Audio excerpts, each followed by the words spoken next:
저주와 복의 시리즈 7번째 말씀인데, 이 삼위 하나님의 정체성은 무엇인가?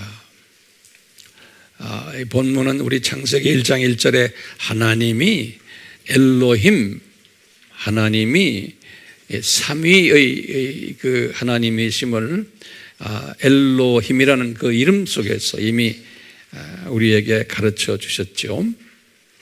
그리고 이제 구약의 이제 여러 성서 구절에서 우리들이라는 말씀 우리 다 공부했죠. 또 우리 예수님께서도 마태복음 28장 19절에서 삼위 하나님을 분명하게 말씀하셨죠.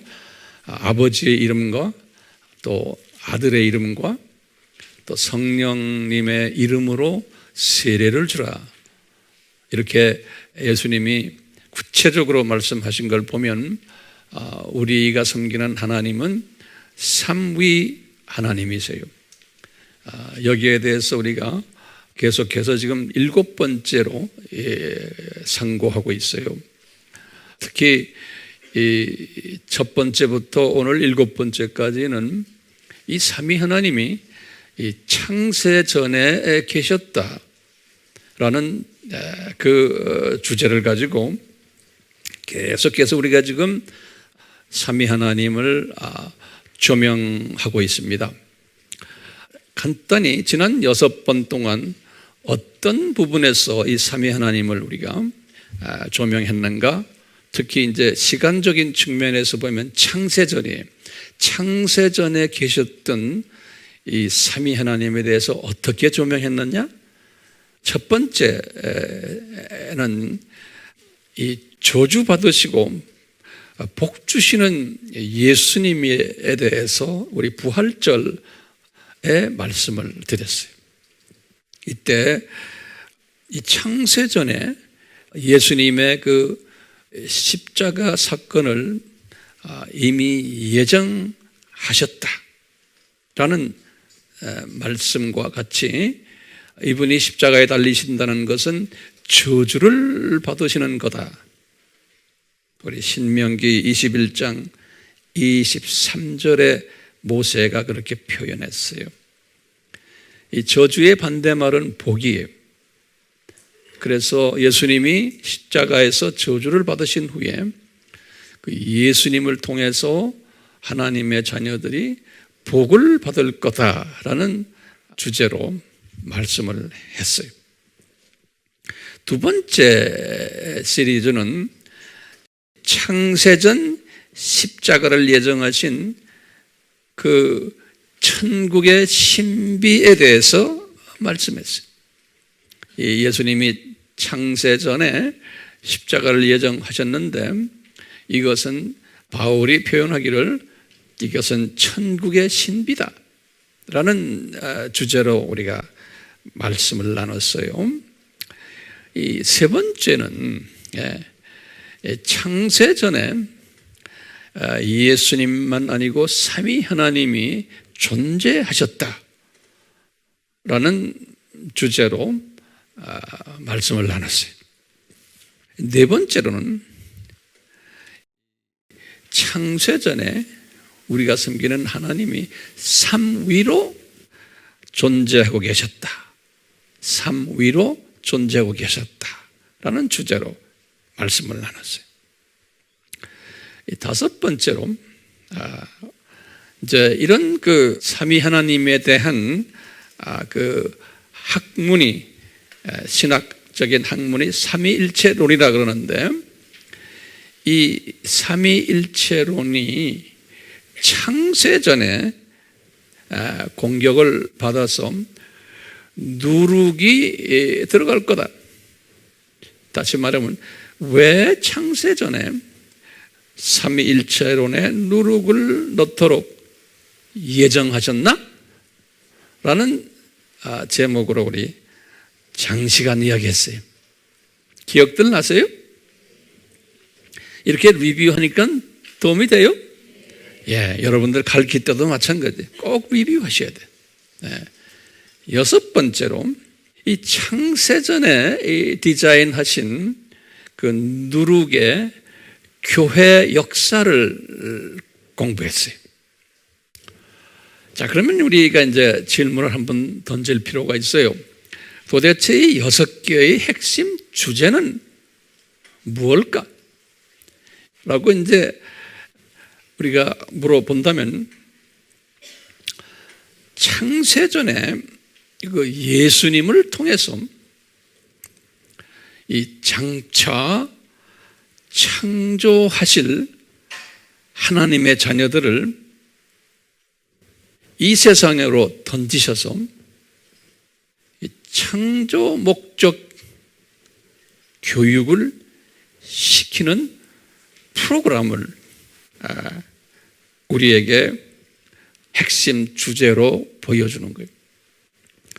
그래서 하나님의 자녀들이 저주를 받을 텐데 예수님이 내려가셔서 본인이 저주를 대신 받으시고 그 저주를 이제 없애시고 하나님의 자녀들에게 복을 내리시겠다라는 프로그램이에요. 이 프로그램이 창세전에 이런 프로그램을 가지고 우리가 지금 6번 제가 말씀을 드렸어요. 자, 그럼 우리가 한번 질문을 몇 가지 던져보면은 도대체 이 세상은 무엇인가? 라는 질문을 한번 던져보세요. 이 세상은 무엇인가? 그러면 우리가 어떻게 공부했어요? 이 세상은 창조 목적 훈련 학교다. 이렇게 우리가 정의를 내려봤죠. 그래서 우리가 이제 무슨 공부를 했냐면 학교 시스템에 대해서 공부를 했어요. 학교가 어떻게 구성이 되어 있느냐. 교장 선생님이 누구라고 그랬어요? 예수님이고 부교장 선생님은 사탄이고, 그러면서 쭉쭉쭉 우리가 공부했어요. 도대체 그러면 거기에 학생은 누구냐? 학생이 누구예요? 이 인간들이 많지만 모든 인간이 아니에요. 학생은 누구예요? 하나님의 자녀들이. 하나님의 자녀들이 학생이. 잠깐 이 세상에서 이 학생들이 공부를 하고는 때가 되면 학교를 졸업해요. 그 졸업하는 걸 뭐라고 그랬어요? 우리가 이 세상에서 죽는 거예요. 그냥 학교가 짧은 학교죠. 7,000년 이 세상이지만 우리가 다니는 우리 학교는 아주 짧아요. 많아야 7, 80년, 90년, 100년. 그래서 이 베드로가 우리 보고 뭐라고 그랬냐면, 자신 보고 또 자신의 제자들 보고 뭐라고 그랬냐면, 베드로전서 2장 11절에 베드로가 이런 말 썼어요. 우리는 타국인이다. foreigner다. 외국 사람들이다. 그리고 순례자다. 순례자라는 것은 잠깐 지나가는 사람들이라는 거예요. 이런 표현을 했어요. 여기에 대한 개념이 우리가 뚜렷해야 돼요.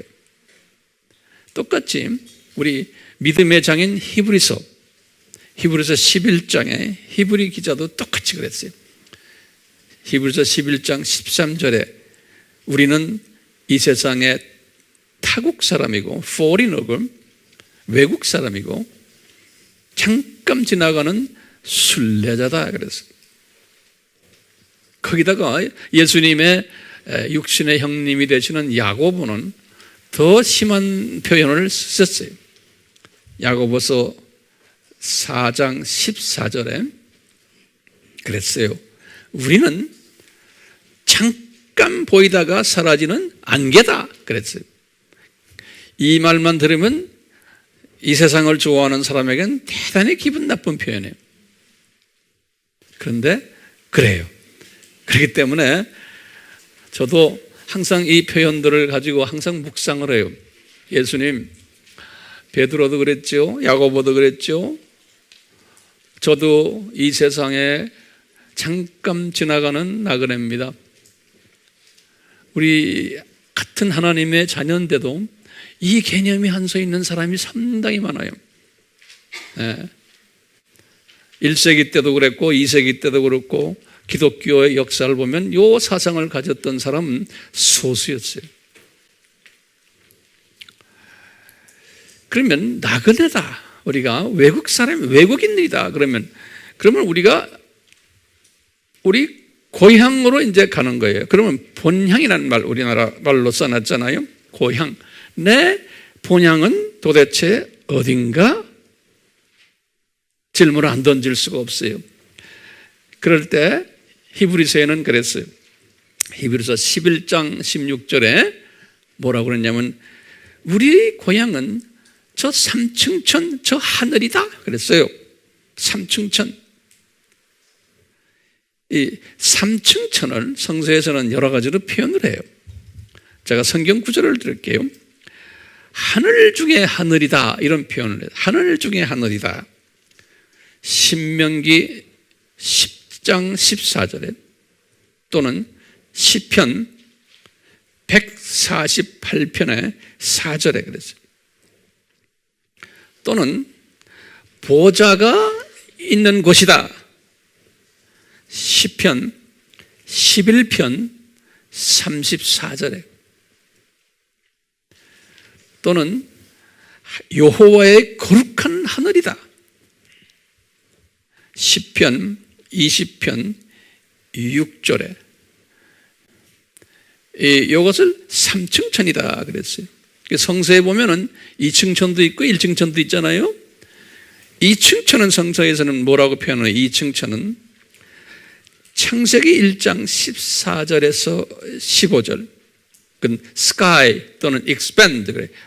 sky라는 공중이라는 뜻이 시편 19편 1절에서다 보면은 다들 이 2층천을 표현할 때 성서에서 이런 표현을 했어요. 또는 1층천은 어떻게 표현하느냐? 1층천은 우리 대기권이 시편 73편 25절 또는 시편 78편 23절에서 26절 이런 데 보면 1층천을 표현하는 게 있어요. 자, 그런데 우리는 지금 죽으면은 우리는 무슨 천으로 가요? 3층천으로 간다 그랬어요. 하나님의 보좌가 있는 곳이 하늘 중에 하늘로 여호와의 거룩한 그 하늘이 죽으면 거길 가는데 그것을 바울은 또 어떻게 표현했어요? 낙원이다 이렇게 표현했어요. 원어로는 파라데이소스 그랬어요. 제가 이제 원어 책을 딱 보니까 파라데이소스 이렇게 헬라 말로 써놨어요. 그걸 영어권 사람들은 파라다이스 그러는 거예요. 영어가 다 이 라틴 말이 헬라 말 되고 헬라 말이 영어화 되고 이렇게 돼요. 파라다이소스. 그래서 이제 이 헬라 말들과 소련 말이 비슷하기 때문에 소련 사람들도 파라다이스 이렇게 말해요. 자, 이 파라다이스 한국말로는 낙원이다 그랬어요. 성경에는 낙원이라는 표현을 최소한 3군데에서 했어요. 이런 거 우리가 다 기억하셔야 돼요. 어디에서 했냐? 누가복음 23장 43절에서. 이 말은 예수님이 옆에 있는 강도 보고 너 오늘 나와 같이 어디에 있을 거다? 낙원에 있을 거다. 그때 예수님이 하신 말씀이에요. 누가복음 어디에? 23장 43절에. 우리가 갈 곳을 지금 우리가 성경 구절을 찾는 곳입니다. 예.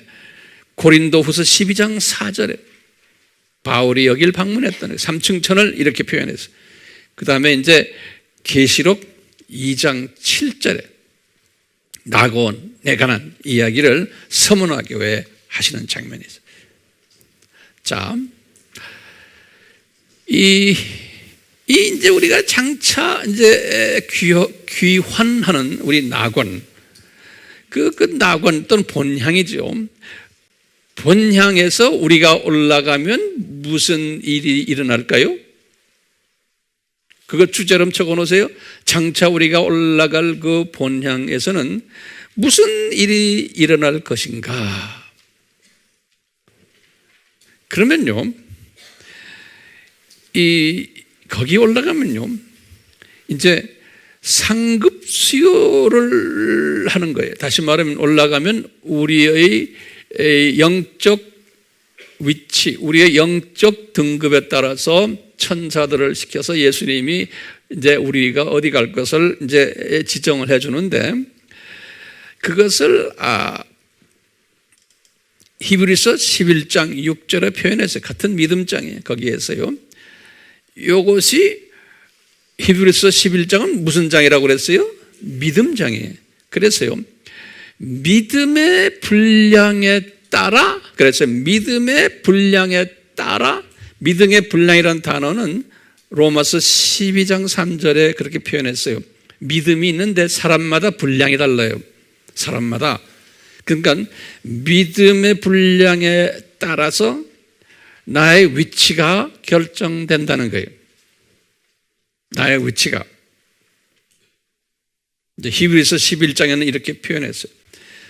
그러면 어떤 믿음인가? 히브리서 11장에서 말하는 말하는 믿음은요, 내가 가지고 있는, 내라는 건 크리스천들이에요. 이 크리스천들이 가지고 있는 세계관, 내가 이 세상을 어떻게 보느냐, 그 세상을 보는 세계관에다 초점을 두고 믿음을 정의를 내렸어요. 히브리서 11장에서는요, 어떤 세계관을 가졌나? 11장의 믿음의 소유자들은 첫째, 이런 믿음을 가졌다는 거예요. 이 사람들은 이 세상은 내 고향이 아니다 라는 믿음을 가진 사람들이라는 거예요. 히브리서 11장의 믿음을 가진 사람들은, 이 사람들은 상급이 높다는 거예요. 그리고는 어떤 믿음이냐? 나는 타국인이다, 순례자다, 잠깐 보이다가 사라지는 안개다, 나는 창조 목적을 배우기 위해서 던져진 학생이다, 그리고는 졸업하면 이 세상 떠난다. 어디로 떠나느냐? 저 세상 본향으로 간다. 요 세계관을 가진 사람들, 이것을 믿음이 있는 사람들 그랬어요. 요 믿음 있는 사람들, 여기 앉아있는 분들 이 믿음 있죠? 아멘.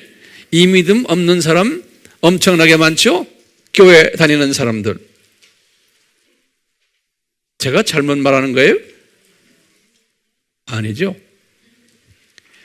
교회는 다니지만 이 믿음 없는 사람 굉장히 많아요. 그러니까 이 세상에 눈을 들이군요, 이 세상에서 이 예수님 모르는 사람과 똑같은 행동하는 사람들 얼마나 많아요? 대부분이 그렇죠. 대부분이. 그런데 요 복 있는 사람은 요 믿음 가진 사람인데, 이 히브리서 11장 6절에 그랬어요. 요 사람들에게는 상급이 주어진다는 거예요. 요 사람들에게는. 그러니까 상급도 믿음의 분량에 따라서, 같은 이런 믿음이 있지만 분량이 있다는, 분량. 그러니까 우리는 분량이 상당히 커야겠어요? 적어야겠어요? 우리가요, 이 믿음의 분량을 크게 하기 위해서요, 지금 우리가 저주와 복 시리즈를 지금 공부하고 있어요. 이 믿음의 분량이라는 말은, 이걸 더 좀 구체적으로 말하면요, 이 믿음의 깊이, 지금 이 세상 저 세상 보는 그 깊이 또는 넓이 또는 높이 또는 길이, 우리가 네 가지 항상 이야기하죠. 깊이 뭐예요? 그 다음에 높이, 넓이, 길게, 시간적인 차원이 길게예요. 이런 그 세계관을 가진 사람들, 이것이 크면 클수록 믿음의 분량이 뭐예요? 커요, 적어요? 큰 거예요. 그러니까요, 우리가 교회 다니면서 똑같이 우리가 이 지금 시리즈를 첫 번째에서 6번째까지 우리가 배웠잖아요. 이것을 그냥 듣기만 하는 사람이 있어요. 이런 사람들은 이 믿음의 크기가 얼마나 클지는 스스로가 알게 돼요.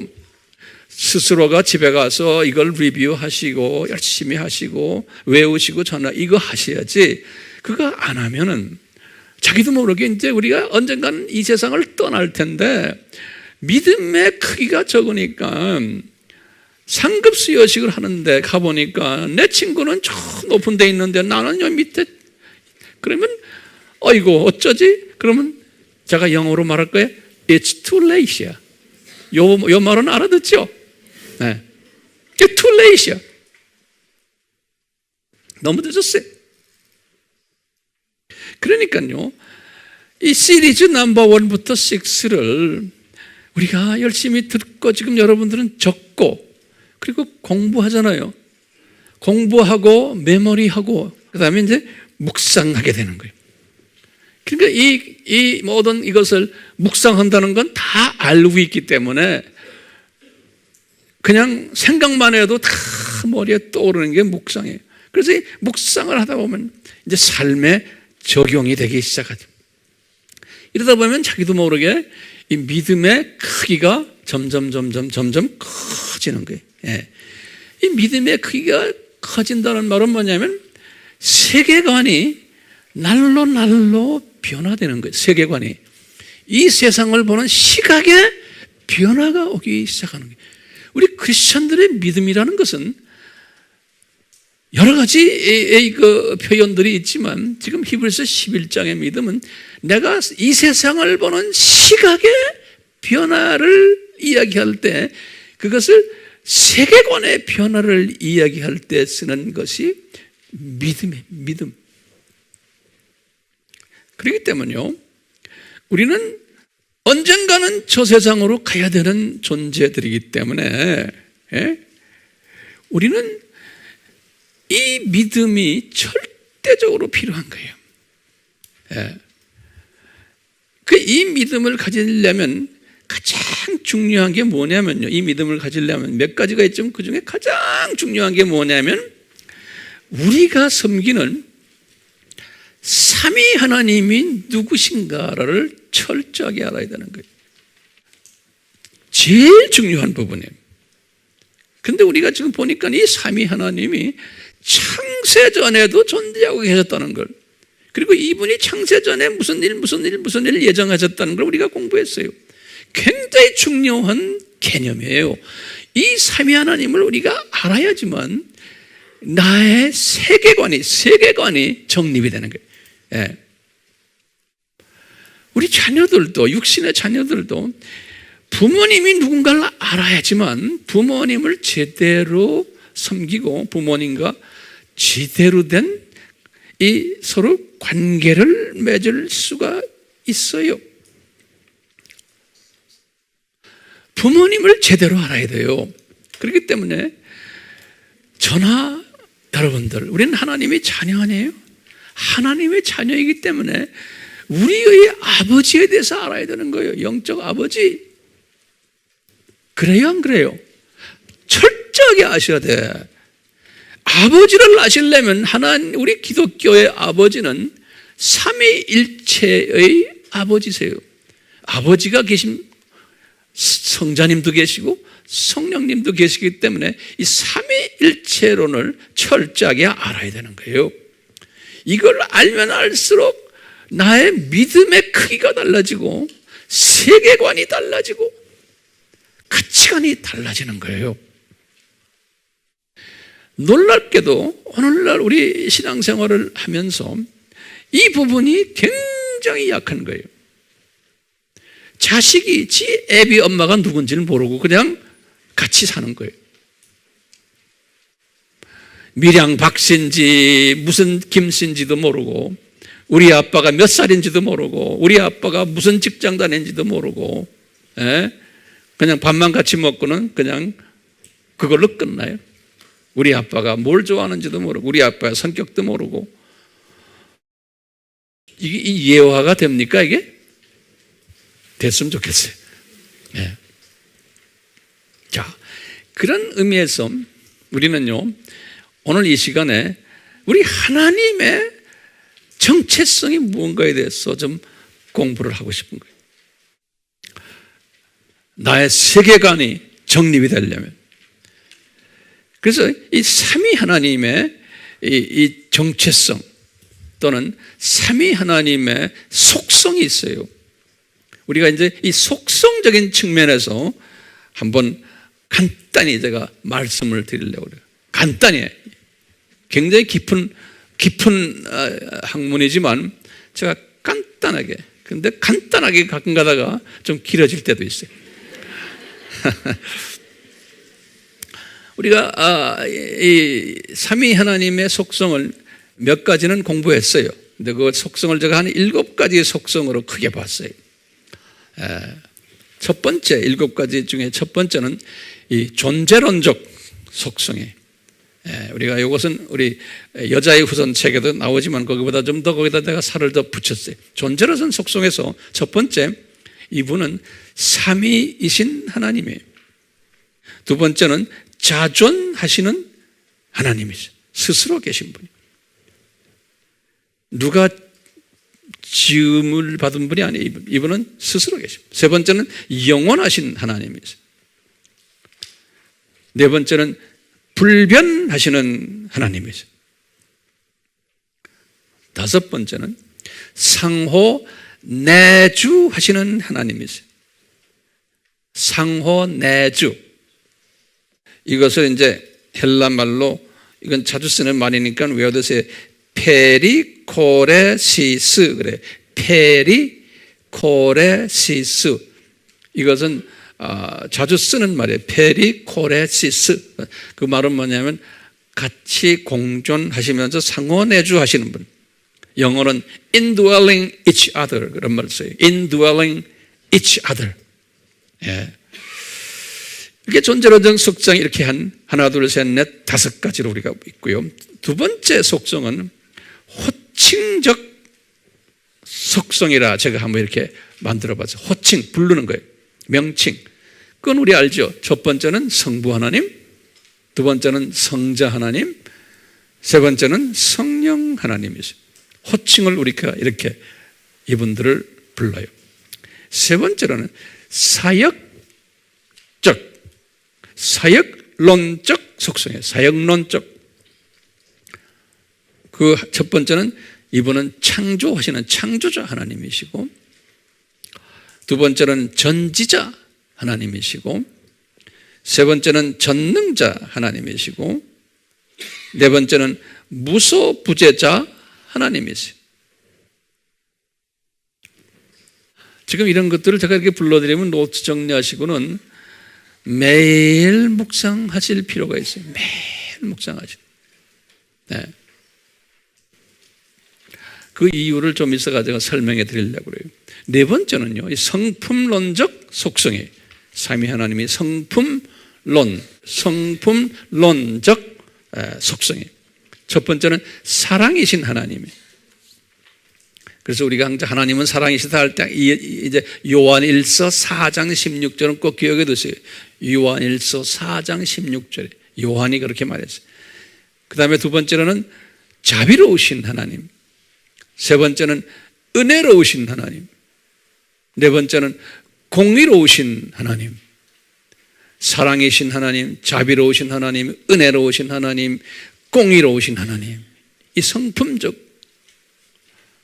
다섯 번째는 이 교제론 쪽이에요. 교제론적 속성이 있어요. 이 삼위께서요. 이 공동체시기 때문에.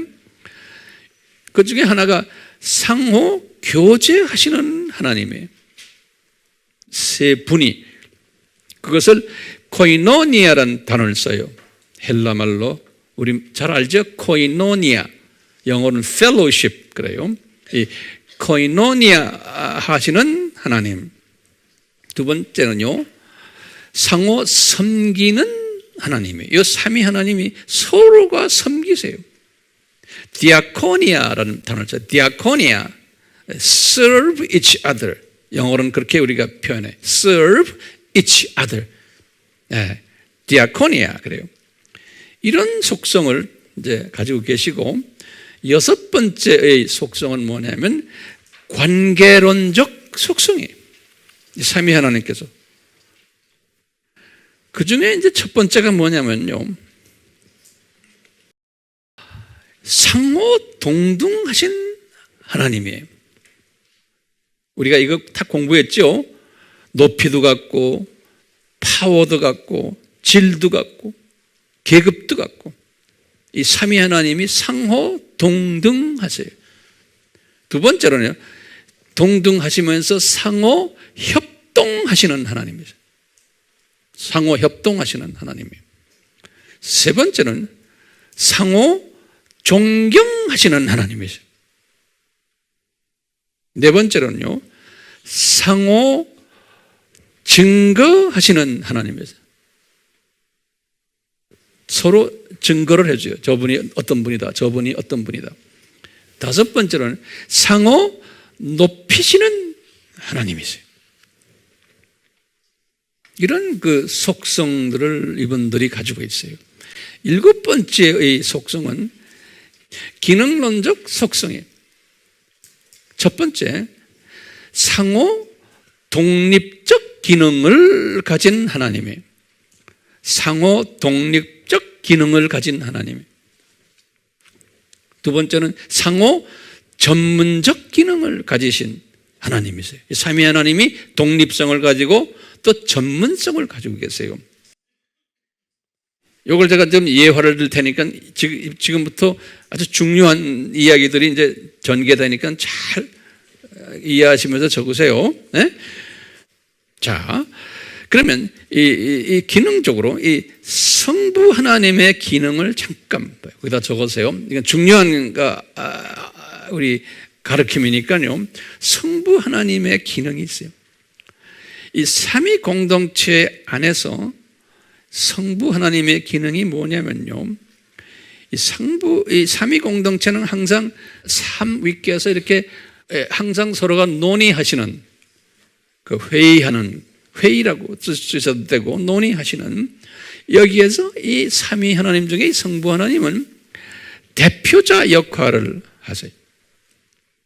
동등하시면서도 그 대표자 역할을 하시면서 어떤 결정이 나시면은 이분이 공포를 하시는, 결정된 것을. 그래서 우리 피조물들에게 이분을 지칭해서 아버지라 이렇게 아마 정하신 것 같아요.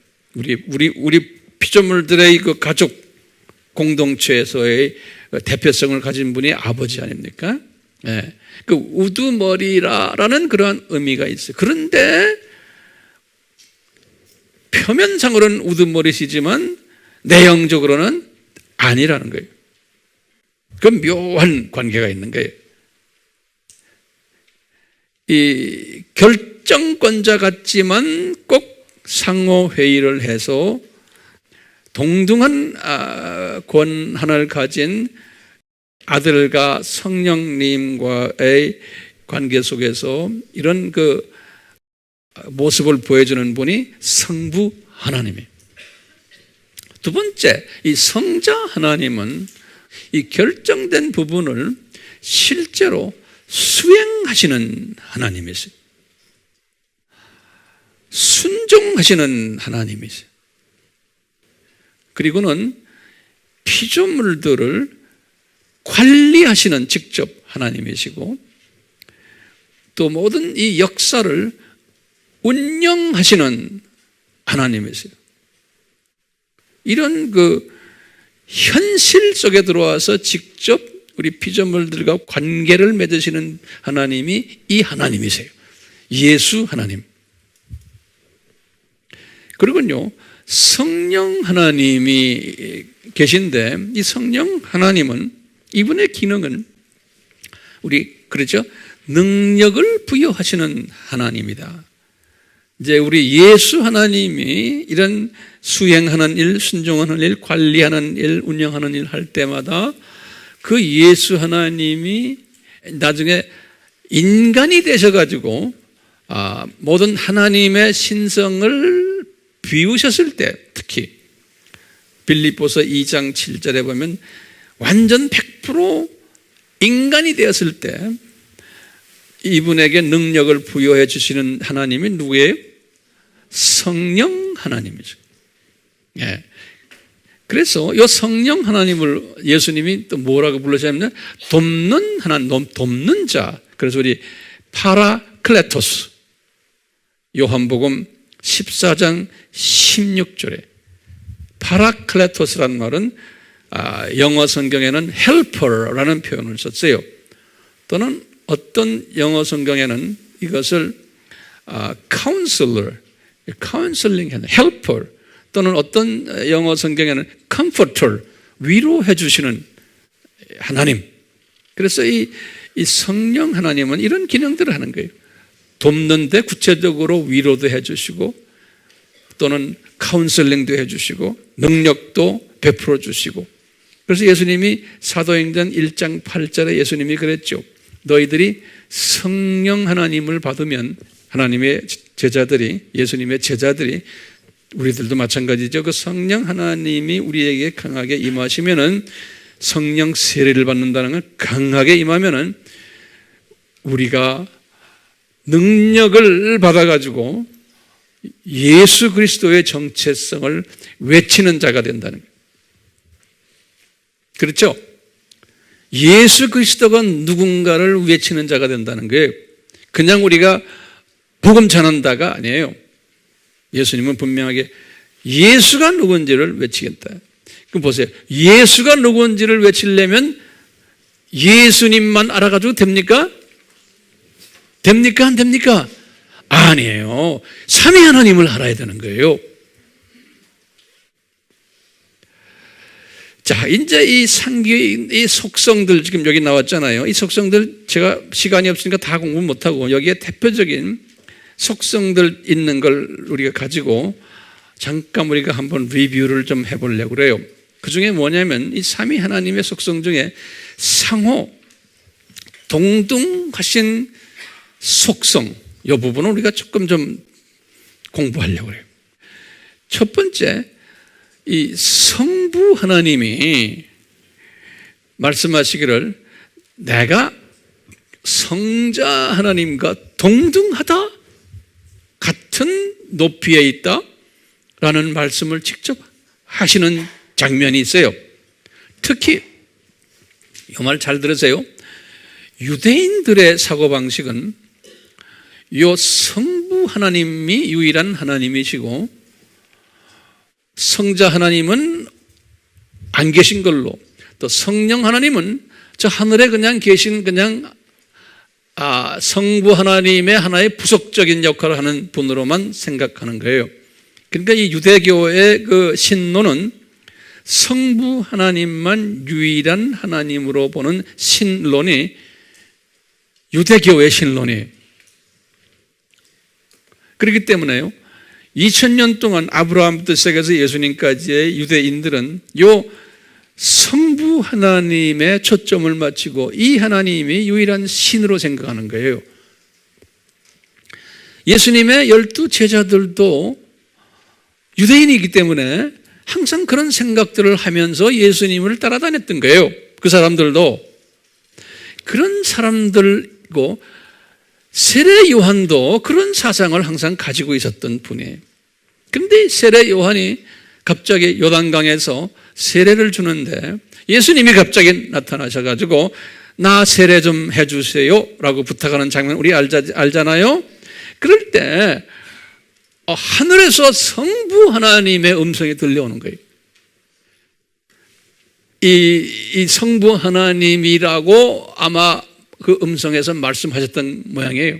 그러니까 이제 세례 요한이 그것을 알고 성부 하나님이 지금 나에게 음성을 들려주는구나.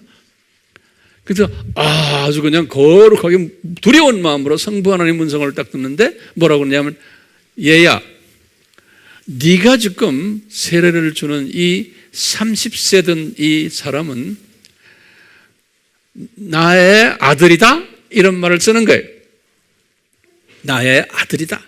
그럼 우리 공부했지만 그 아들의 헬라말로 휴이오스인데 그것이 대문자 H로 집어넣은 거예요.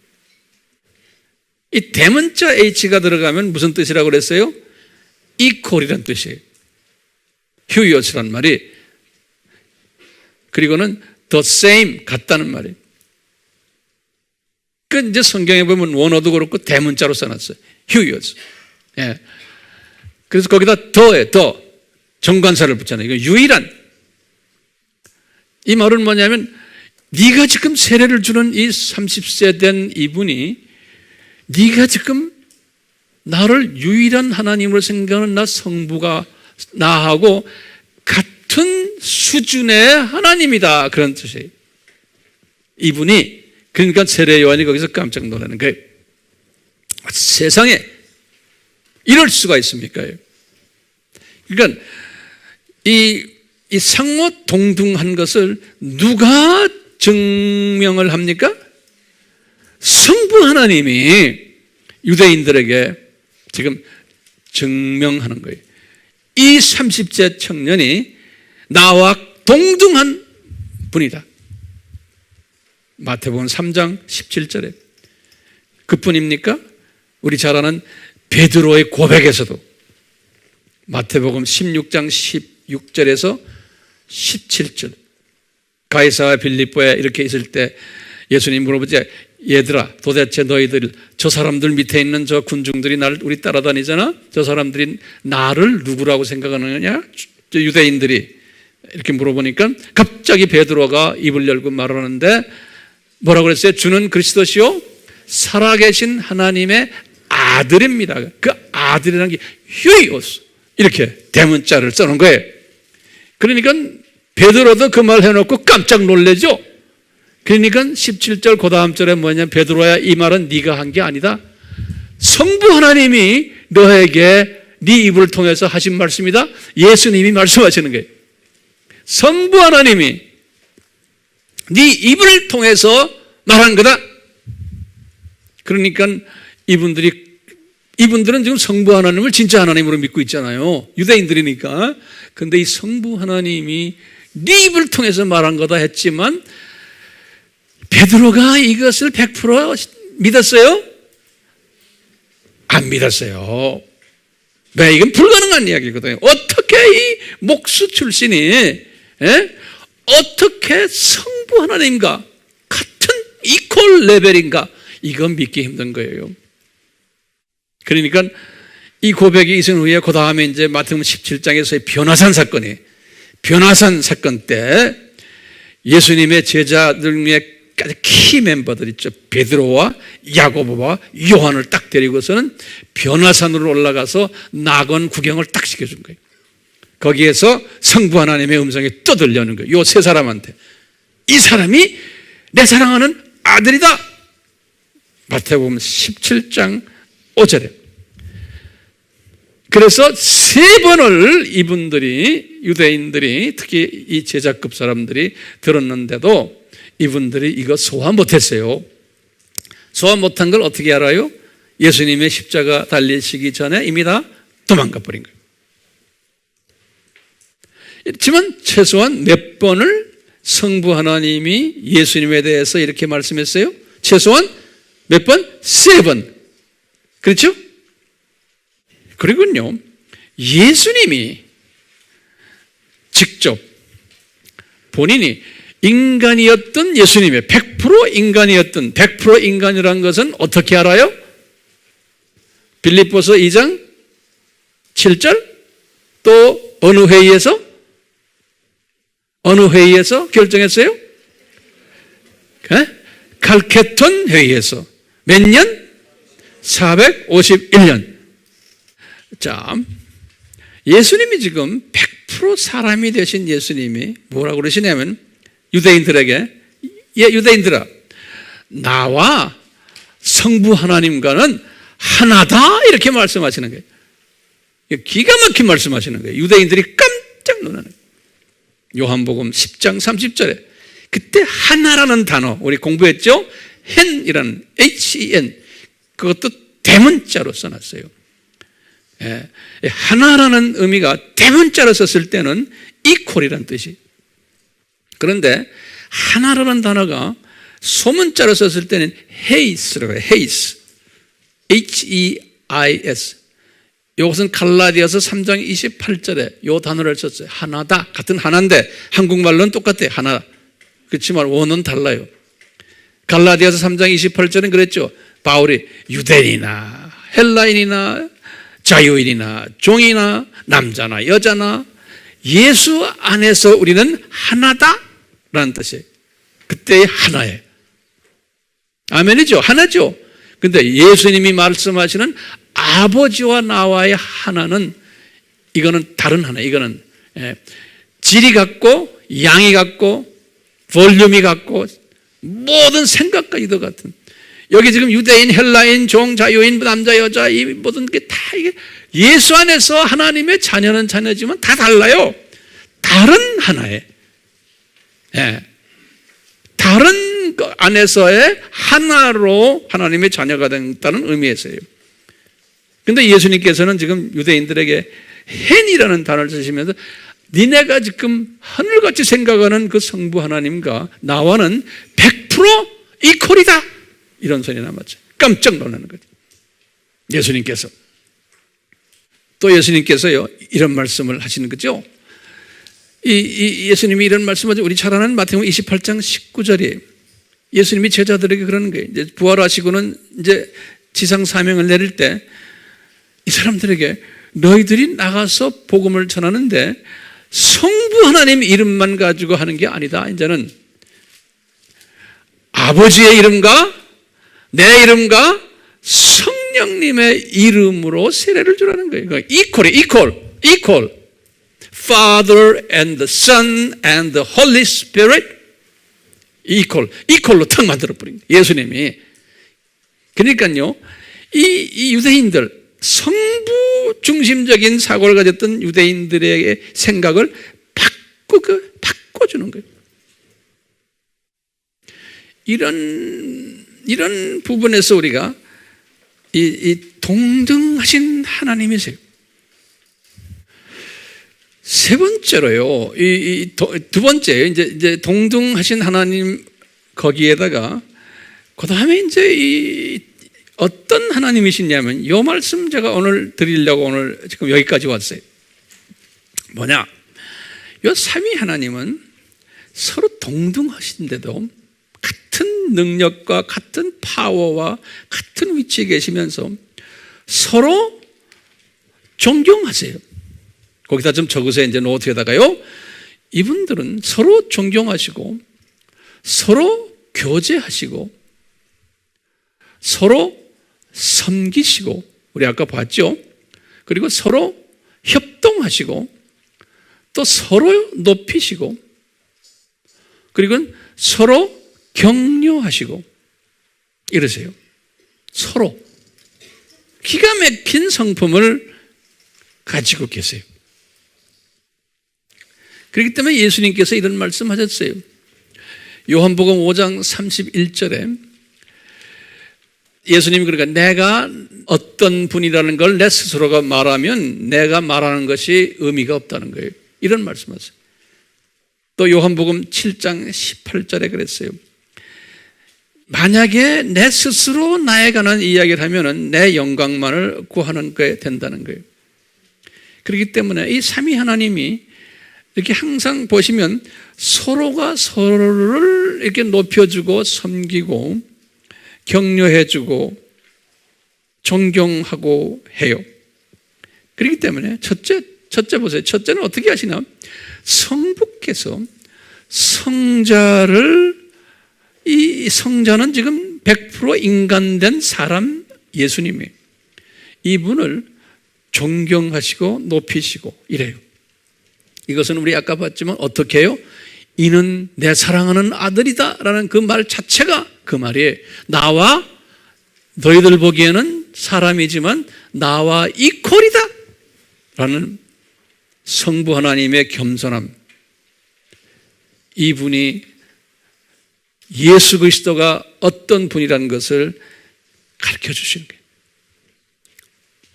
또요, 성자 하나님께서 성부 하나님을 상당히 높이세요. 항상 이분을 섬기시고 격려하시고 존경하시는 모습, 예수 그리스도가 100% 사람이 되신 이분이 첫 번째 보세요.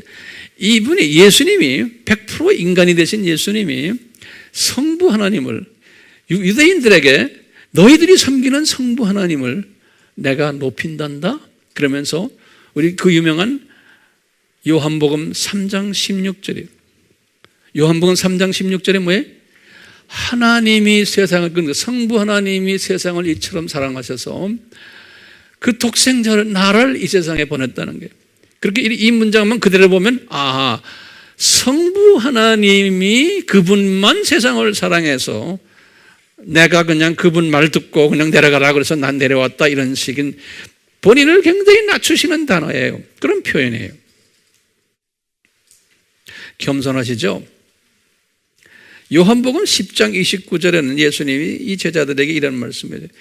내 아버지는 만유보다 크시다. 아무도 아버지 손에서 빼앗을 자가 없느니라 그런 거예요. 그러니까 이분이 자기 손에서도 빼앗을 수 없다고 말해야 되는데 그런 말씀 안 하시는 거예요. 본인이 만유보다 크신 분이에요, 실제로. 왜냐하면 만유를 만드시고 다스리는 분은 본인이세요. 그렇죠? 그래서 만유의 주? 그러면 누구예요? 예수님이세요. 그런데 겸손하게 아버지를 높이시는 거예요. 요한복음 5장 24절도 마찬가지죠. 우리 잘 아는 전도 때 쓰는 말이에요. 나 보내신 이를 믿는 자는 영생을 얻었고 심판에 이르지 않는다. 나 보내신 이라는 게 누굽니까? 성부를 높이시는 거예요. 실은 뭐예요? 우리가 그 아버지를 믿지만 그 아버지를 통해서 내려오신 예수를 믿으면 구원받는데 우리 예수님께서는 상당히 성부 하나님을 이렇게 높이시는 거예요. 그리고 예수님께서 하신 말도 우리 마태복음 28장 18절에 그러죠. 성부께서 아버지께서 나에게 하늘과 땅의 모든 권세를 주셨다. 이렇게 보면은 그걸 문자적으로 그대로 보면은 예수님이 더 낮으신 분 같아요. 예수님이 이렇게 겸손하실 거예요. 그리고는 요한복음 5장 27절에도 그랬어요. 아버지가 나에게 심판하는 권세를 주셨다. 이렇게 말씀하셔요. 요한복음 6장 38절에는 아버지의 뜻을 이루기 위해서 내가 이 세상에 왔다. 다 이렇게 아버지를 높이시는 거예요. 또 요한복음 6장 37절에는 아버지께서 주시는 자는 다 나에게 와서 구원받을 거다. 이런 말씀. 아버지가. 그리고는 우리 잘 아는 주기도문 마태복음 6장 9절에는 그랬죠. 아버지께 기도하라. 이렇게 기도하라. 그러니까 하늘에 계신 우리 아버지요. 이렇게 아버지께 기도하라. 이렇게 아버지를 높이시는 거예요. 우리 예수님 겸손하세요? 안 겸손하세요? 이것을 우리가 끊임없이 묵상을 해야 돼요. 지금 이게 듣고만 있고 노트 정리만 하시고 노트 저기다 던져놓지 마시고 묵상하시라고. 예수님을 묵상하시라고. 오늘 지금 이 삼위 하나님의 이 기가 막힌 이 모든 그 성품들을 묵상하시라고요. 그 다음엔요, 예수님께서 성령님을 존경하고 높이는 장면이 있어요. 예수님께서요, 우리 알다시피 요한복음 14장 16절에서 17절에 보면 파라클레토스 성령님을 이제 아버지를 통해서 내려오게 할 텐데, 그래서 너희들에게 줄 텐데, 이 파라클레토스의 이 성령님은 진리의 영이라는 예수님이 높이시는 말씀은 진리의 영이다. 이 성령님은 그리고는요, 바울을 통해서 가르쳐 주시는 말들이 있어요. 이 성령님은 아버지의 영이라는 거예요. 로마서 8장 11절에.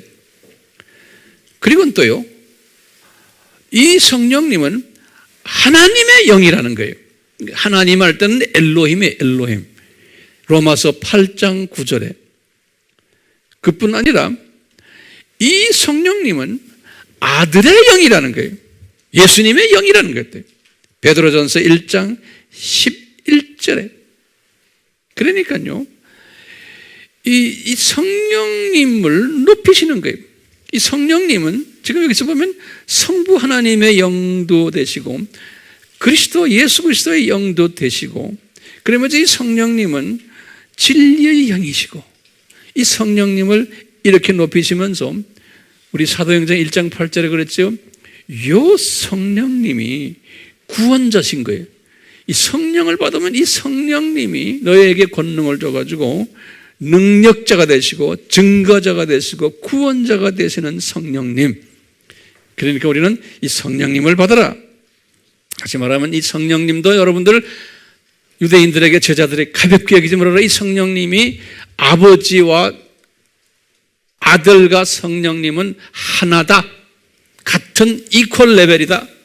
그렇기 때문에 세례를 줄 때도 아버지 이름과 아들 이름과 그리고 성령의 이름으로 이퀄로 성령 세례를 줘라.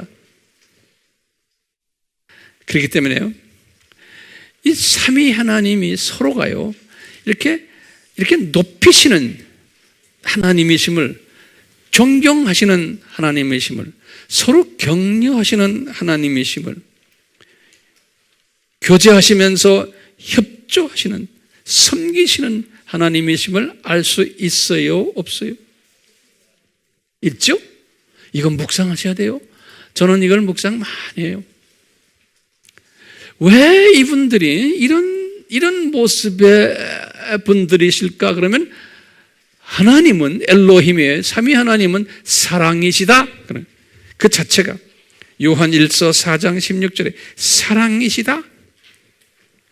그러니까 이 사랑이라는 표현을 우리가 재해석을 하면 지금 존경할 때 우리가 A라는 사람을 우리 같은 주 안에서 저 사람을 내가 존경해. 내가 좀 학벌이 좀 더 있고 좀 안다고 해서 또 뭐 좋은 집안에 나왔다고 해서 그렇지 않은 사람을 존경하지 않으면은 사랑이 없는 사람이에요. 그러니까 우리 예수님을 닮지 않은 사람으로 보면 돼. 그러니까 우리가 예수님을 닮은 사람들은 이 삼위 하나님처럼 이웃을 같은 이웃이라는 건 지금 예수 안 믿는 사람을 포함하는 게 아니에요. 꼭 예수 믿는 하나님의 자녀들이에요.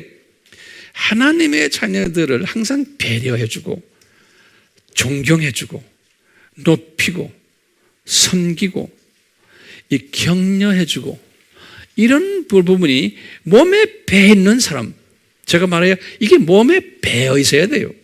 예. 이게 몸에 배어 있는 사람이 어떤 사람이에요? 예? 소위 이런 사람이 사랑이 있는 사람이에요. 이런 사람이 예수님을 닮은 사람이에요. 그러려면 항상 우리가 이렇게 해야 되는 동기가 있어요. 왜냐하면 우리 하나님의 자녀들은 뭐가 있냐면요. 요한 1서 3장 9절에 예전에 제가 다 말씀드렸지만 다시 좀 봐요. 요한 1서 3장 9절에 보면 요한이 이런 말 했어요. 하나님의 사람들은 하나님의 씨를 가지고 있는 사람들은 하나님의 씨 어디에 가지고 있냐? 우리의 영 속에 내 영 속에 내 영은 영의 위치가 어디예요? 내 하트보다도 더 밑에 있는 내 마음보다 더 밑에 있는 하나님의 나의 영 여러분들의 영이에요. 성경 구절 다시 드릴게요. 로마서 8장 16절 고린도전서 2장 11절 또는 고린도전서 5장 5절 디모데전서 4장 12절 이사야서 12장 3절 이건 구원의 우물이라고 그랬어요. 이 구원의 우물 기억나시죠? 여기 나의 영이에요. 제일 깊은 곳에 있는 거예요. 나의 혼에 그 제일 깊은 곳에 하나님의 영 성령님이 와서 만났을 때 하나님의 자녀가 된다고. 우리는 그렇게 해서 하나님의 자녀가 된 사람들이. 근데 이것을 요한 1서 3장 9절은 것이 하나님의 영을 하나님의 씨를 받았다 그래요. 씨를. 그래서 그 원어를 딱 보면 참 기가 막힌 단어를 써놨어요. 제가 예전에도 들었지만 스페르마 그래. 스페르마. 이 스페르마란 말은 영어로는 스पर्이라는 스पर्m, 정자, 남자의 정자. 그게 여기서도 하는 말이에요. 그러니까 하나님의 스페르마를 받은 우리라는 거예요. 그렇기 때문에 우리가 하나님의 유전자를 받은 자들이 DNA. 그러니까 우리는 삼위 하나님의 이 유전자를 받은 사람들이기 때문에 하나님의 자녀라는 것은요, 이 삼위 하나님의 성품을 가져야 돼요? 안 가져야 돼요? 예? 이게 가져야 되는 거예요. 우리가 삼위 하나님의 성품을. 이게 몸에 배어 있어야 되는 거예요. 하나님의 자녀들은. 근데 이게 안 되잖아요. 과거 2000년 기독교 역사에서 보면 이게 안 됐어요. 그런 사람은 소수였어요. 그렇기 때문에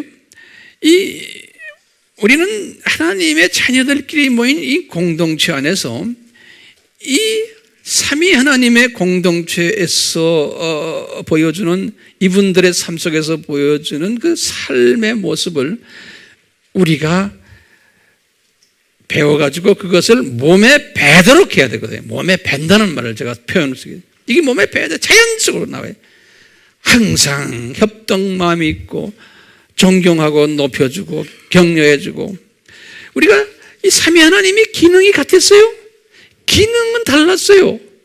기능이 다르면서도 이렇게 서로 격려해주고 배려해주고 높이시고 했던 모습. 우리도 마찬가지. 우리도 같은 하나님의 자녀지만 기능이 다 달라요. 배경이 다 다르고 성품도 다르고 이 다른 가운데 잘 하모니를 하는, 그래서 이것을 harmony in diversity라는 표현을 제가 좀 쓰고 싶어요. 제가 이제 외국에 나가서 이제 영어로 가르치기 때문에 항상 이런 표현을 harmony in diversity, diversity는 다양 속에서의 harmony, 조화. 이것을 잘하는 사람, 다양한데 조화를 잘하는 사람, 밸런스를 잘 맞추면서. 바울이 30세에 개종을 했잖아요. 바울이 개종하기 전에는 아주 엘리트 의식이 강하고 자기중심적이었고 성품이 아주 교만했고 히브리인 중에 히브리라고 그러고 율법에 강했고 고등교육을 받았고 기득권자였고, 그러니까 이분의 세계관은, 이분의 인생관은 그 교띠가 딱 붙어있는 거예요. 교띠. 네? 그 교띠가 있는 걸 어떻게 알아요? 입을 여는 걸 보면 아는 거예요. 그 교띠가 입을 열는 걸 보면 딱 알아요. 바울이 이런 삶을 살다가 이제 예수님을 만난 것이 30대 주 몇 년이에요? 35년이죠? 만나가지고 그때부터 이분이 이 교띠를 없애려고 하는데 없어져요? 잘 안 없어지죠. 이게 시간이 걸려요. 시간이 걸려요.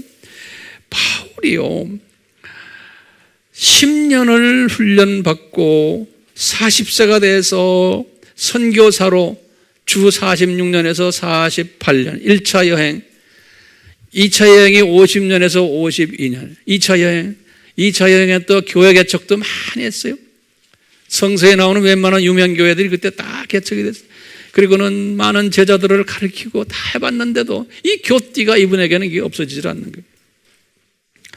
이분이 주후 55년이, 다시 말하면 3차 여행 중간에, 3차 여행이 53년에서부터 57년까지 아니에요. 그 중간에 그 유명한 고린도 전서 후서를 기록할 때예요. 이분이 고린도 전서를 쓰실 때 후서를 같이 55년에 쓰셨는데, 이때 이분이 벌써 고린도 교회, 소위 고린도 교회는 이 교띠가 많은 사람들이 된 구성원들이 많은 그 교회가 고린도 교회예요.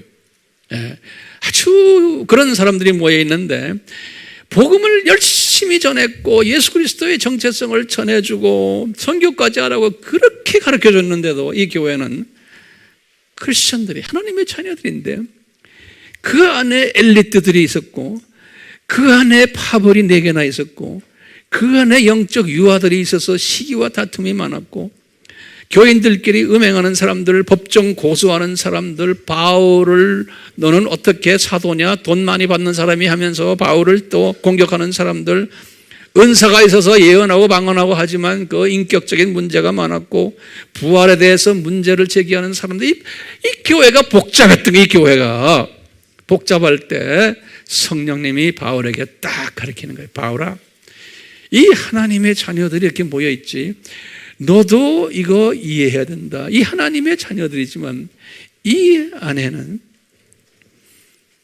여러 다양한 사람들이 있단다. 그러면서 12장에서 이제 설명해 주는 거예요. 고린도전서 12장에서 소위 교회와 그 안에 있는 지체에 대한 그 학문이에요. 그래서 교회와 그 지체론이라고 제가 한번 말을 만들어 봤어요. 그러면서요, 바울아, 교회라는 게 뭐냐? 이 교회라는 것은 에클레시아라는 말, 우리 항상 쓰죠. 에키라는 거는 불리움을 받았다는, 클레시아라는 건 불리움이라는, 에크라는 건 나갔다는 소리. 다시 말하면 하나님이 불러가지고 이 세상에서 나온 사람들을 에클레시아, 그걸 하나님의 자녀들이다. 그것이 많이 몇 사람이 모여 있으면 그게 이제 교회라. 그 교회라는 건 건물이 아니고 나온 사람들끼리 만든 공동체를 얘기할 때 교회라고 표현해요. 근데 이제 바울에게 이걸 가르쳐줘요. 바울아, 이 교회, 지금 이 고린도 교회를 봐라. 이 고린도전서 12장 12절에서부터 31절에 뭐냐면 고린도 교회를 봐라. 이 고린도 교회는 교회 전체가 이게 예수님의 몸이라는 거예요. 고린도전서 12장 12절에 또 27절에 나중에 에베소서 1장 23절에 이 몸인데 이 몸이 있고 그 위에 머리가 있는 머리도 예수님이시라는 거예요. 그러니까 예수님이 교회에 머리가 계시면서 몸 전체가 다 예수님이라는 거예요. 그런데 그 예수님의 몸에 여러 지체들이 있다는 거예요. 거기에 손가락도 있고 손도 있고 눈도 있고 귀가 있고 안에 내장들이 다 있고 뭐 발톱도 있고 다 지체들이 있다는 거예요. 그런데 이 지체들이 있는데 지금 나중에 이제 왜 이런 말 하냐면요, 이 교회 안에 소위 보이는 지체들이 있었어요. 능력이 있는 지체들. 다시 말하면 목사들이 있었고 그 교회 안에 교사들이 있었고 예언자들이 있었고 복음 잘 전하는 전도자들이 있었고 또 병 고치는 자들도 있었고 교회 안에 좀 나타나는 이런 지체들이 그 안에 있었는데 이 사람들이 자기네들끼리 서로가 지잘났다고 떠들고 있는 장면이 이제 설명이 되는 거예요. 그리고는 그 교회 안에 보이지 않는 저 발톱 밑에 있는 조그만 뭐라고 말할지 모르겠어요. 전혀 안 보이는 지체들도 왜 있죠? 우리 몸에 별난 지체들이 다 있잖아요. 그래서 이제 우리 이 분량이 다 다른 지체들이 있다는 거예요. 보이는 거, 안 보이는 지체, 강하게 보이는 지체, 약하게 보이는 지체, 아름답게 보이는 지체, 그렇지 않은 거, 귀하게 보이는 지체, 덜 아름답게 보이는 지체, 천히 보이는 이런 지체들이 쫙 있는데요. 예수님의 관심사는 뭐냐? 이 지체 중에 하나라도 어디가 아프면은 그대로 온 몸 주인인 예수님이 아프신다는 거예요. 예수님만이 아니고 다른 지체들도 아프다는 거예요. 그렇기 때문에요, 예수님의 관심사는 뭐냐? 어느 한 조그만 지체가 아파지면은 그거 가서 좀 만져주라는 거예요. 그래서 또 한 지체는 한 지체만 열심히 커져. 예를 들어서 이 발이 한쪽 왼쪽 발만 커져. 그러면 이 오른쪽 발은 어떻게 돼? 한쪽은 한쪽 눈만 커져. 한쪽 귀만 또 이렇게 잘 들려. 그러면 바울이 설명했죠. 네가 잘났다고 온 몸 전체가 눈이면 어떻게 되느냐 이런 말도 표현했죠. 똑같이 문제는 뭐냐뇨, 이 지체를 성숙한 사람들은 아까 말한 리더급들이 보이는 지체를 가진 사람들은 뭐 해야 되느냐? 이 온몸을 잘 잘 고르게라는 단어를 썼어요. 고르게 잘 만들어서 이 몸이 서로 알맞게 결합이 돼가지고 그런 단어를 썼어요. 고르게 해주면서 분열이 없게 해주면서 온 지체가 함께 잘 자라도록 해주는 게, 그러면 예수님이 편해지신다는 거예요.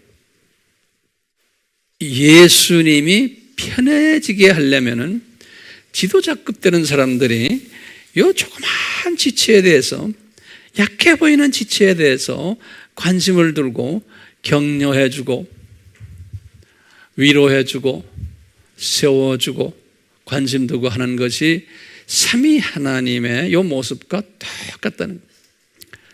그래서 예수님께서 바울에게 이것을 가르쳐주는 거예요. 그러니까 바울도 여기에서 많이 배우시는 거예요. 자기도 리더인데, 자기는 교만기가 많은 엘리트 그룹인데 자기도 여기에서 회개하고 나도 또 이걸 통해서 고린도 교회를 통해서 바울이 배우는 거예요. 바울이. 지금 바울은 온전한 사람이라고 생각하면 큰 착각이에요. 이 사람도 배우는 거예요. 저도 마찬가지로 배우는 거예요. 계속. 그러다가 이제 에베소서를 주 60년에 썼을 때 5년 후죠. 에베소서의 4장 1절에서부터 16절에 보면 에베소 교회도 똑같은 문제가 있었어요. 이 리더들이 또 잘난 체하고는 그 보이지 않는 여기에 대한 데서 관심이 없었던 부분들을 쭉 보여줬어요. 과거 2000년 교회사를 들여다보면 어느 민족이나 어느 교회나 이 문제가 다 있었어요. 이게 교회마다 주 이슈예요. 이 교회가 직면한 가장 큰 도전 중 하나가 이 교회 안에 이 나타나는 사람들이 나타날 뿐이고 나머지 분들은 이게 여러 가지로 갈등을 가지는 이런, 그러니까 예수님의 입장에서는 이 몸이 아프신 불편하신 이것이 문제이기 때문에 이 문제를 해결하려고 교회마다 고민하고 있죠. 어떤 교회들은 이것 때문에 성경 말씀을 더 공부하고 특별 새벽 기도회도 하고 우리 교회 문제를 해결하려고 산상수련회도 좀 해보고 세미나도 해보고 부흥회도 해보고 금식 기도회도 해보고 영적 각성대회도 해보고 단합대회도 해보고 뭐 친교회도 해보고 뭐 별난 것 다 해봤는데 온갖 방법을 동원해도 이게 됩니까? 안 되는 거예요. 안 된 걸 다 경험했어요, 안 했어요? 이게 안 되는 거예요, 안 되는 거예요. 이거 하다가 더 문제가 생겨서 싸움을 더 해. 이게 사람의 힘으로는 안 되는 거예요. 안 되기 때문에 왜 이게 문제가 안 됩니까? 그러면 우리 하나님의 자녀지만 내 속에 이 사탄의 성품들이 그대로 남아있기 때문에 그러는 거예요. 하나님의 자녀이지만 질투심이 아직도 내 속에 있고 이기심, 분리하는 마음, 미움, 교만, 원수 맺는 거, 용서 못하는 것, 분리시키는, 파괴시키는, 깎아내리는 마음, 경쟁하는 마음, 열등감, 이런 성품들이 그대로 다 속에 깔려 있거든요. 저도 있고 여러분들도 아직 다 있어요. 이런 것을 가지고서 우리가 지금 신앙생활을 하고 있어요. 자, 그럼 이걸 어떻게 해결해야 돼요? 이게 죽을 때까지 해결이 안 돼요. 근데 이것을 해결받는 방법 중에 하나가 가장 파워풀한 방법이 뭔지 아세요? 이 삼위 하나님의 이 정체성을 항상 듣고 읽고 노트에 적고 공부하고 암기하고 또 뭐예요? 묵상하고, 그러면은 자연적으로 내 몸에 배가지고 이것이 이렇게 나타나게 되는 거예요. 그것을 우리는 예수님을 닮아가는 사람이라 그러는 거예요. 그렇기 때문에 예수님을 닮아가려면요, 우리가요, 이 예수님과 성부 하나님과 성령 하나님의 그 역동적인 관계를 항상 묵상해야 돼요. 이것이 가장 파워풀한 이게 무기예요. 그러니까 이거 항상 우리 하나님이 이러셨구나. 하나님의 성품이 이렇구나. 이분들은 서로가 기능적으로 서로 다르지만 서로 교제하시며 서로 협동하시며 존경하시며 높이시며 섬기시며 격려하시며 조화를 이루시면서 서로 배려하고 용납해 주시는 이 하나님, 이 하나님이 인간이 되셔서 우리에게 오셔가지고 이것을 또 우리에게 또 가르쳐 주시는 거예요. 그러니까 예수님을 닮아간다는 이야기가 뭡니까? 딴 생각하지 마세요. 간단하게 생각하세요. 이 삼위 하나님의 이 관계성, 교제하는 이 모습을 우리가 닮아가는 거예요. 이걸 닮아가려면, 이것이 몸에 배려면 어떻게 해야 돼요? 열심히 들어야 돼요. 이분들이 누군가. 오늘 지금 우리 공부하고 있잖아요. 듣고 그 다음에 어떻게 해야 돼요? 적어야 돼요. 지금 적고 계시죠? 적기만 해서 뭐합니까? 하나의 이건 도구들이에요. 그 다음에 뭐 해야 돼요? 공부해야 돼요. 공부는 뭡니까? 이해를 해야 되는 거예요. 이해. 이 부분에 수월하게 공부하는 거예요. 이해해서도 뭐합니까? 잘못하면 여기까지만 가면 이게 교만기 들어서 더 못된 사람이 되는 거예요. 더 못된 사람. 예. 그럼 어떻게 돼야 돼요? 여기서 그 다음에 어떤 단계로 가야 돼요?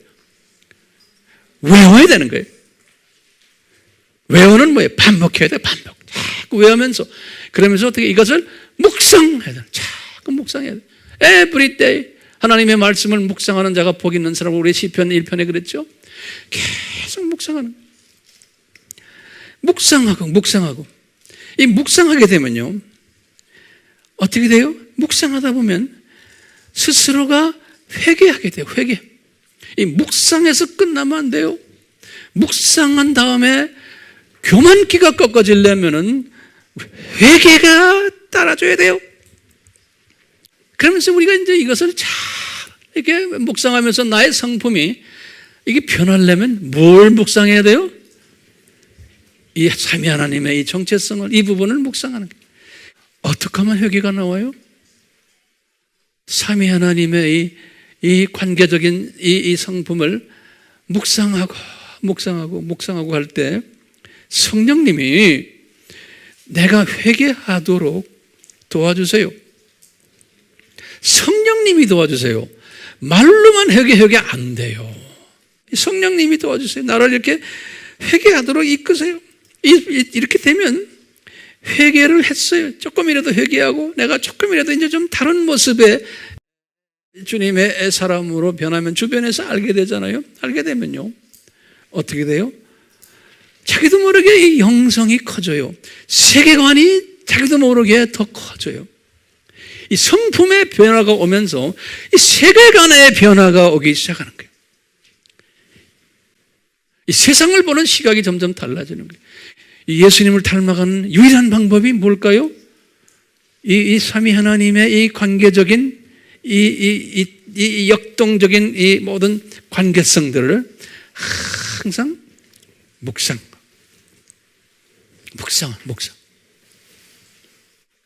우리 같이 기도합시다. 하나님 아버지, 오늘은 삼위 하나님께서 서로 기능은 다르시지만 또 동등한 모든 권한을 가지시고 동등한 위치에 계시고 동등한 모든 특권들을 갖고 계시지만 서로가 서로를 높여주시고 존경하시고 섬기시고 조화를 이루시고 배려하시고 하는 그 아름다운 모습을 조금이나마 섭렵했습니다. 그리고는 예수님께서 제자들에게 너희들 이런 모습이 되라고 도전을 하셨지만 이 제자들도 이 세상을 떠나기 전에야 어느 정도의 예수님의 모습을 닮았던 것처럼 바울도 마찬가지로 우리도 한참 연습을 해야 되고 또 우리가 계속해서 회개함으로 이러한 모습으로 날로 발전돼야 된다는 사실을 알고 있으니 저희들 성령님 도와주시옵소서. 날로 영성이 커지는 그러한 우리 예수님의 자녀들이 되고 제자가 되고 전도자가 되고 우리가 남은 자가 되고 그루터기가 되어서 생명을 나누는 이러한 일에 온전히 100% 온전하진 못하지만 그래도 어느 정도 온전히 주님을 섬기는 이러한 복된 자가 되면 얼마나 좋겠습니까? 성령님 저희들 도와주시옵소서. 저희들이 이런 모습이 없이 우리가 복음을 전하는 전도자가 된다면 나중에 내가 네가 누군지를 모르겠다 이런 말씀 하실까 봐 심히 두렵습니다. 예수님 저희들 도와주셔서 이런 모든 예민한 부분을 잘 깨닫게 해주시고 우리의 삶이 우리의 노력과 우리의 실력으로 되는 것이 아니고 성령님이 강권적으로 은혜로 우리를 이끌어 주실 때 가능함을 고백하며 성령님이여 저희들 도와주십시오 라는 고백을 항상 하는 겸손한 우리가 되도록 은혜 베풀어 주시옵소서. 이 모든 저희들의 간구를 예수님의 이름으로 기도드리옵나이다. 아멘. 지금 이 시간은 예수 그리스도의 무한하신 은혜와 우리 하나님 아버지의 극진하신 사랑하심과 성령님께서 우리가 예수님을 닮도록 인도해 주심에 감사드리며 또 앞으로도 계속해서 그렇게 해주실 것을 믿고 우리가 예수님의 이름으로 축원하옵나이다. 아멘.